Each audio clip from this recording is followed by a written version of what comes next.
En 2012, le Puy-de-Dôme devrait ressembler à ce qu'il est aujourd'hui, du moins vu d'ici. L'idée est en effet d'intégrer au maximum le projet dans son cadre naturel existant.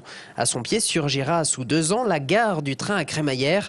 Emblématique de tout ce projet, elle est largement composée de matériaux du cru et se veut en quelque sorte à l'image de l'Auvergnat. L'aspect extérieur est très robuste, est habillé de pierre, donc très robuste et avec une certaine rugosité. Et puis l'intérieur est habillé de bois, donc se veut très chaleureux avec une charpente de bois, très accueillant à l'image de l'Auvergnat.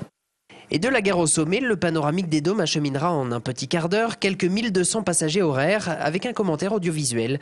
Prenant en partie la place de l'actuelle route, il amènera pour 8,40 € le visiteur à découvrir un sommet entièrement remodelé et revégétalisé, enfin débarrassé de ses parkings. C'est une reconquête pour rendre ce sommet aux Auvergnats.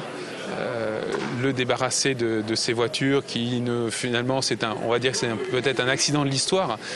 Quand on compare aux milliers d'années de ce sommet, il y a eu une période avec les voitures. Cette période se termine et je pense que bientôt on l'oubliera.